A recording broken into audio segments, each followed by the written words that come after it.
Bugün mutfağımda şöyle güzel bir biberli ekmek yapacağız. Tandır tadında, fırın hiç kullanmadan güzel bir biberli ekmek olacak. Önce hamurumuzu hazırlıyoruz. Burada 3 bardak elediğim unumu ilave ediyorum yoğurma kabıma. 200 milim bardak kullandım. Şöyle 1 yemek kaşığı kadar mayamızı, 1 yemek kaşığı şekerimizi ilave ediyorum ve 1 tatlı kaşığı da tuz.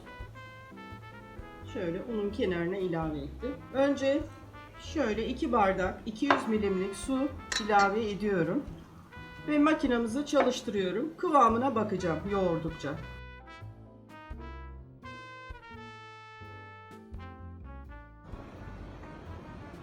Şöyle 1 bardak daha un ilave ettim.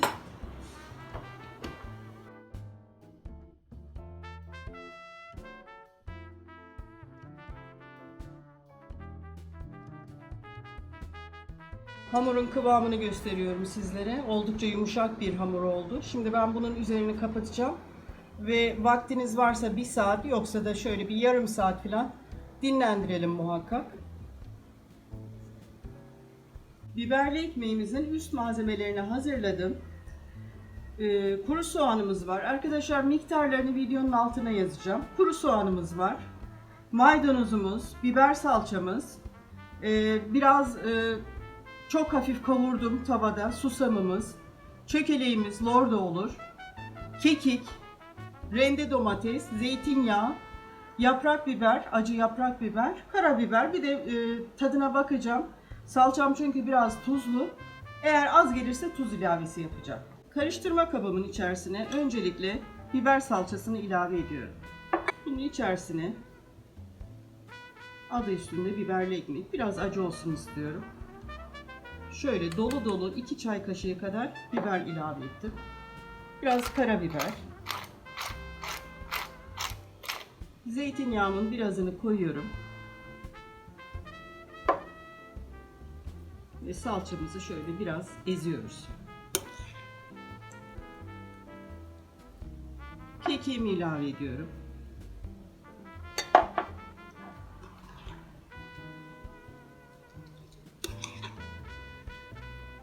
Soğanımı koyuyorum.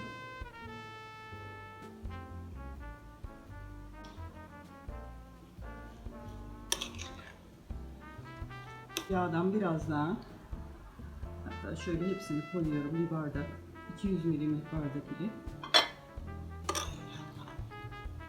Fırın kullanmadan çok güzel bir biberli ekmek yapacağız.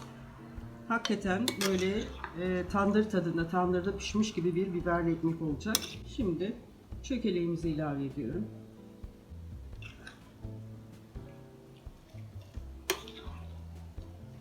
Karıştırdıkça katılığına bakacağım, kıvamına. Ona göre yağ ilavesi yapacağım. Salçamızı ve çökeleğimizi iyice ezelim.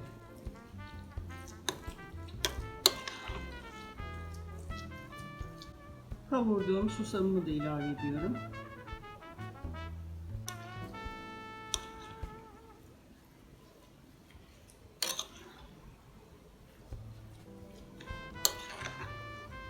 Maydanozumu da koyuyorum.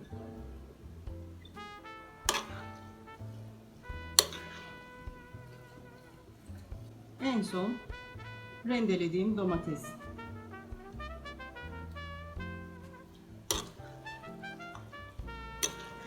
Çok güzel bir iç oldu. Hamurumu mayalamıştım zaten. Şimdi o dinlenmedi. Onun biraz daha dinlenmesi lazım. Bu arada bu da biraz dinlensin. Bütün lezzetler birbirine karışsın. Sonra yapım aşamasında tekrar görüşelim.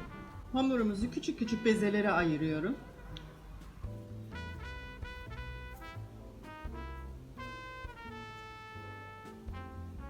Şöyle.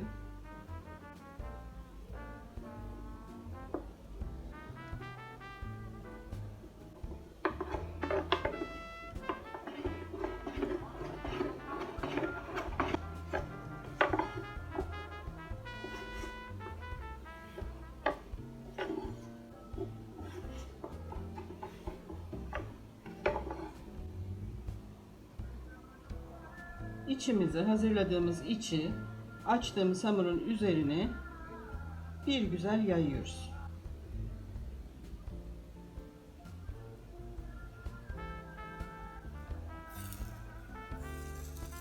Isıttığım tavanın içerisine koydum ve hemen ağzını kapatıyorum. Çünkü içinde sıcak bir buhar oluşsun istiyorum.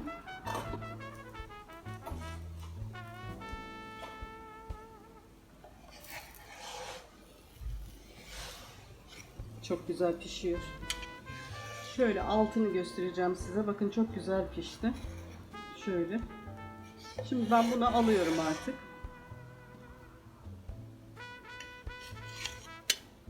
Şimdi ikinciyi hazırlıyorum.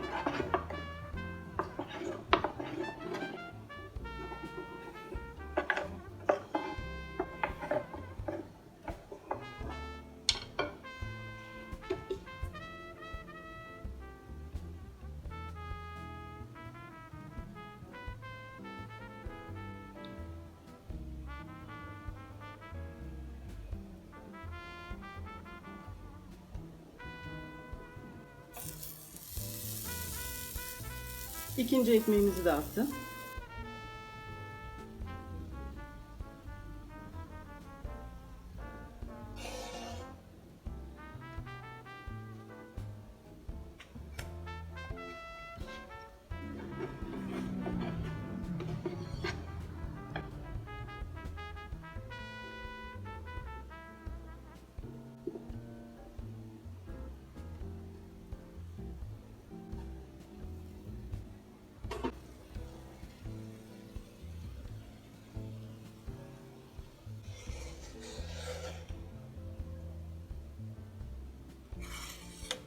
Tandır tadında biberli ekmeklerimiz pişti. Çok güzel oldu arkadaşlar.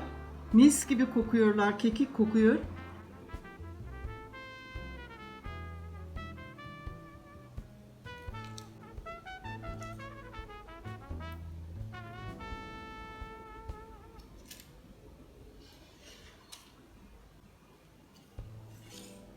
Biberli ekmeklerimiz pişti. Çok güzel oldular. Kesinlikle tavsiye ediyorum. Hiç fırın kullanmadan.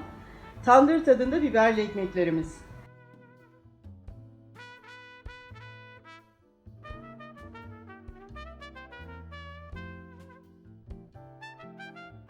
Bir dahaki tarifte buluşmak üzere arkadaşlar. Hoşça kalın.